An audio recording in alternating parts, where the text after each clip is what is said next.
আগডুম বাগডুম গোড়াডুম সাজে। আগডুম কি বাগডুম কি?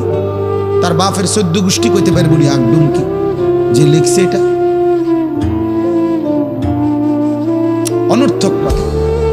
Two little black birds sitting on a wall, one called Peter, one called Paul. দুইটা কাউয়া একটা ওয়ালের মধ্যে বসছে, একটা কাউয়ার নাম হলো পিটার আর একটা কাউয়ার নাম হলো পল। এই হলো কবিতার অর্থ। এটা কি শিখছে ছেলেটা? এখানে কি শিখার? কাউয়া ওয়ালে বসলেই কি, টিনের সালে বসলেই কি? কাউয়া তো কাউয়া।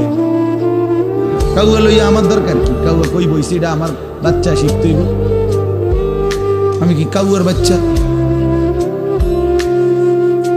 বলেন তো কি অর্থ আছে এটাতে? আর এই পিটার পল তো সম্পূর্ণ কাফেরের নাম। পিটার এই শব্দ, পল তো খ্রিস্টানদের নাম, কোন মুসলমানের নাম না। এটা মুসলমানের সন্তান, এটা শিখবে কেন? উচ্চারণ শিখার জন্য, কিছু শব্দ শিখার জন্য। তো শব্দ শিখার জন্য ইসলামী কোনো শব্দ নাই। আল্লাহ আমাদেরকে বুঝ দান। আমি বইয়ে এখানে বই ঠিক করতাম বইছি না, যে বুঝেন না আমার কথাটা।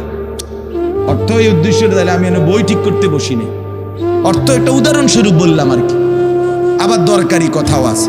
আমাদের দেশে সেই ছেলে কবে হবে, কথায় না বড় হয়ে কাজে বড় হবে। ফাইন কথা। সকালে উঠিয়া আমি মনে মনে বলি, সারাদিন আমি যেন ভালো হয়ে চলি। চমৎকার কথা। দৌড় হলো দৌড় খোলো কুকুমনি উঠোরে। এগুলো তো অন্যায়, এসব কবিতাও তো না। আমরা আমলে নাই ডিমিক কইতেছি, এখনকার কি আছে আমি জানি না। এগুলো আমার সময়ে পড়ছি আমরা ছোটবেলায় প্রাইমারিতে। যাই হোক বাপ, অর্থ হইল আল্লাহর কোরআন থেকে সন্তানকে বঞ্চিত করেন না। বঞ্চিত আপনাদের কাছে অনুরোধ। এই যে কয়জন বসছেন, জোয়ান ভাই যারা বসছেন, ভাই আমার স্কুলে পড়েন, কলেজে পড়েন, কোনো অসুবিধা নাই, ঠিক আছে। নতুন করে আবার মাদ্রাসায় ভর্তি হইতে পারবেন না, আমরাও জানি। কিন্তু কোনো একটু সময় বের করে আল্লাহর কোরআন সময় সুযোগ বের করে শেখা সম্ভব। শুক্রবারটা তো অবসর থাকে, বৃহস্পতিবার বিকাল থেকে তো অবসর থাকেন, শনিবারটা তো অবসর থাকেন। তো একটু আল্লাহর কালাম পড়ে কোনো একজন আলেমের কাছে, কোনো একজন মসজিদের ইমামের কাছে, কোনো একজন মাদ্রাসার ওস্তাদের কাছে নিজে আলাদা একটু সময় বাইর করেন, যে আমার মালিকের কোরআন আমি একটু শুনি, আল্লাহ তাআলার কালাম শুনি। আহা, কোরআনুল কারীমের নূর। এটা যে শুনলো না, সে শুনলোটা কি? সে শিখলো কি, পড়লো কি? মজাই তো পাইলেন।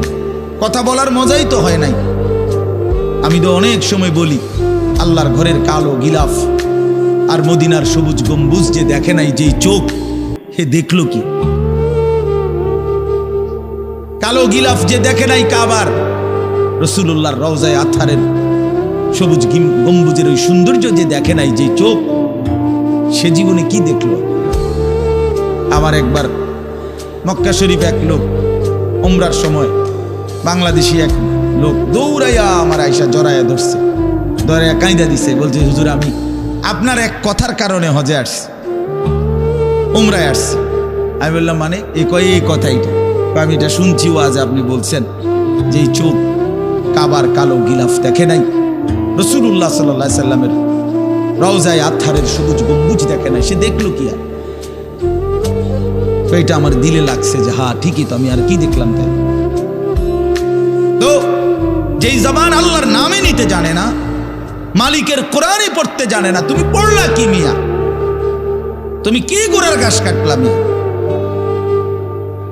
বাকি সবগুলো পড়া না হলেও দুনিয়া চলতো মিয়া। মূর্খ বকলম, নাম দস্তখত করতে জানে না, টিপসই দেয় এমন হাজারো মানুষ দুনিয়া ভোগ করতেছে। বাড়ি গাড়ি, নেতাগিরি, মাতবুরি, ক্ষমতা, দালান বিল্ডিং, সবটা দুনিয়া ভোগ করছে, অথচ নামটাও সই দিতে জানে না। এমন নাই? বলেন না এমন নাই? তো সে কোন যোগ্যতায় দুনিয়া ভোগ করছে? সে কিভাবে দুনিয়া ভোগ করতেছে?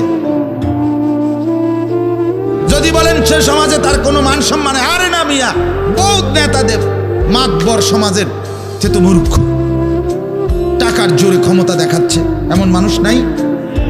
তাইলে